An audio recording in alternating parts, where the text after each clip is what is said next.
something. दीदी नमस्कार दीदी दीदी नमस्कार जय बांग्ला दीदी thank you ma'am Permission, sir.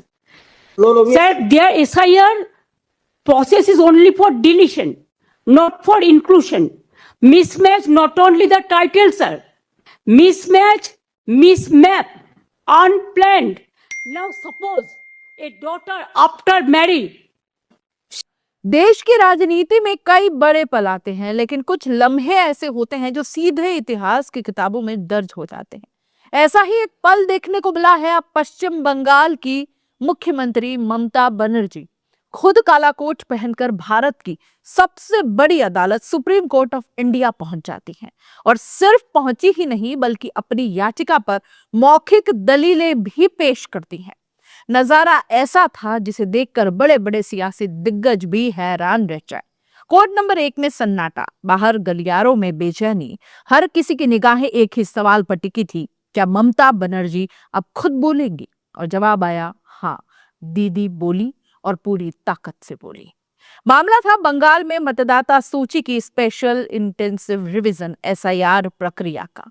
Mamata Banerjee ने सीधे इलेक्शन कमीशन ऑफ इंडिया को कटघरे में खड़ा करते हुए कहा कि ये प्रक्रिया वोटर जोड़ने के लिए नहीं बल्कि नाम हटाने के लिए की जा रही है।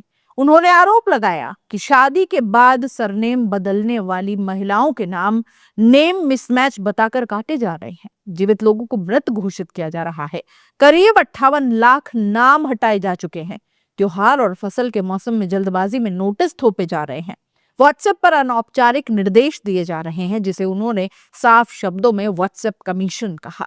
ममता बनर्जी ने कोर्ट में यह भी बताया कि उन्होंने चुनाव आयोग को कई बार पत्र लिखे, लेकिन कोई जवाब नहीं आया। एक सिटिंग मुख्यमंत्री की चिट्ठियों का जवाब तक न देना, यही था दीदी का सबसे बड़ा सवाल। कोर्ट में ममता बनर्जी का अंदाज सबको चौंका गया। उन्होंने पहले जजों को प्रणाम किया, अपने साथी वकीलों को सम्मान दिया, यहां तक कि चुनाव आयोग की तरफ से पेश वकीलों को भी बेहद संयम और गरिमा से संबोधित किया। कुछ पल ऐसे भी आए जब उन्हें बीच में टोका गया, लेकिन दीदी रुकी नहीं। उनका संदेश बेहद साफ था, मैं अपनी बात रखे बिना वापस नहीं जाऊंगी। वरिष्ठ अधिवक्ता श्याम दीवान ने मुख्य कानूनी बहस रखी, लेकिन ममता बनर्जी की छोटी छोटी तीखी टिप्पणियां पूरे कोर्ट रूम की दिशा तय कर रही थी। ममता बनर्जी ने दावा किया कि बंगाल में करीब 8000 माइक्रो ऑब्जर्वर लगाए गए हैं। ये BLO के अधिकार छीनकर नाम हटाने का काम कर रहे हैं। इनमें से कई बीजेपी से जुड़े बताए गए। SIR प्रक्रिया के तनाव में 100 से ज्यादा लोगों की मौत हो चुकी है और कई अस्पताल में भर्ती हैं। उन्होंने मांग रखी कि आधार कार्ड को पहचान के तौर पर माना जाए, सिर्फ स्पेलिंग मिसमैच कर नोटिस न दिए जाए, माइक्रो ऑब्जर्वर हटाए जाएं, किसी भी वैध वोटर का नाम न काटा जाए। सरकार की ओर से सॉलिसिटर जनरल तुषार मेहता ने पलटवार किया और कहा कि चुनाव आयोग के अधिकारियों के खिलाफ बंगाल में शत्रुतापूर्ण माहौल बनाया जा रहा है।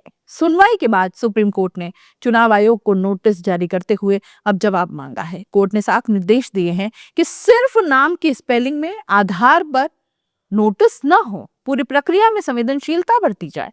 अगर राज्य सरकार ग्रुप B अधिकारियों की लिस्ट देती है तो माइक्रो ऑब्जर्वर हटाए जा सकते हैं। अब अगली सुनवाई पर पूरे देश की नजरें टिकी हुई है, क्योंकि यह मामला सिर्फ बंगाल का नहीं बल्कि पूरे भारत की मतदाता सूची प्रक्रिया पर असर डाल सकता है। लेकिन असली ड्रामा कोर्ट रूम के बाहर शुरू हुआ। जैसे ही ममता बनर्जी सुप्रीम कोर्ट से निकली, पीछे वकीलों का हुजूम चल पड़ा। आगे आगे कैमरे, चारों तरफ सिर्फ एक आवाज, दीदी दीदी दीदी। कोई हाथ मिलाना चाह रहा था, कोई सेल्फी लेना चाह रहा था, तो कोई बस एक झलक। ये आम भीड़ नहीं थी, ये देश के टॉप वकीलों की भीड़ थी। एक मुख्यमंत्री को वकीलों के बीच इस तरह घिरते देखना अपने आप में ऐतिहासिक था। ममता बनर्जी के चेहरे पर मुस्कान थी, एक जीत की मुस्कान, एक आत्मविश्वास की मुस्कान। इस पूरे घटनाक्रम ने एक बड़ा संदेश दे दिया है दोस्तों, कि अगर लड़ना है तो सामने से लड़ो।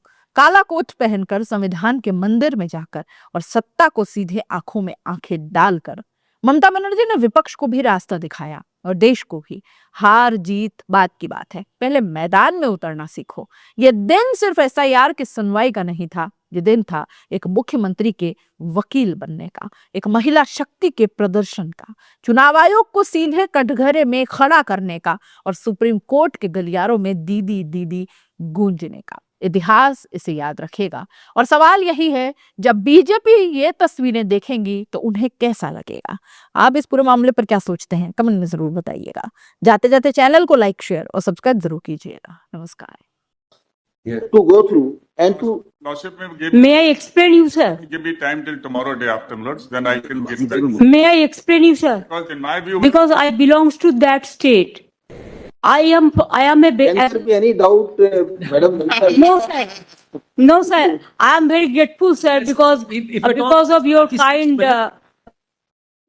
kindness. My humble regards to my honorable Chief Justice, Mr. Bagchi and Mr. Panchali also. Panchali ji also.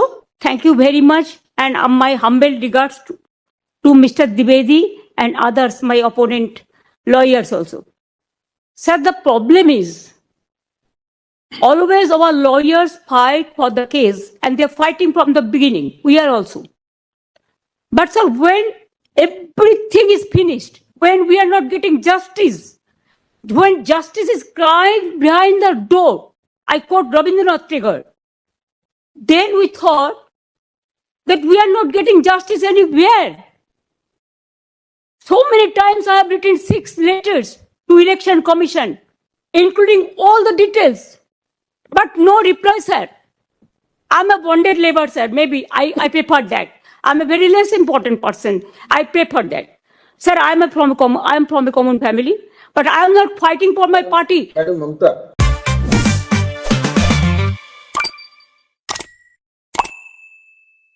Uttar Pradesh में इन दिनों इंसाफ की रफ्तार इतनी तेज हो गई है कि जांच पीछे छूट जाती है और कार्यवाही आगे निकल जाती है। एक कागज का टुकड़ा, कुछ आरोप और बस सरकारी आदेश निकल पड़ता है। लेकिन इस बार कहानी में एक बड़ा मोड़ आ गया, क्योंकि जिस शिक्षक को धर्मांतरण जैसे संगीन आरोपों में सस्पेंड किया गया, उनके समर्थन में पूरा का पूरा गांव खुद खड़ा हो गया। हिंदू माता पिता, बच्चे, ग्रामीण सब एक आवाज में बोले, हमारे मास्टर साहब बेगुनाह हैं।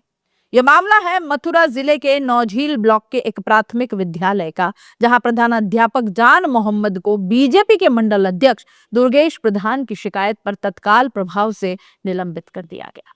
आरोप बेहद गंभीर थे दोस्तों। बच्चों को इस्लाम अपनाने के लिए बहकाना, नमाज पढ़वाने का दबाव, हिंदू देवी देवताओं का अपमान, राष्ट्रीय गान न कराना, तबलीगी लोगों को स्कूल बुलाने का दावा।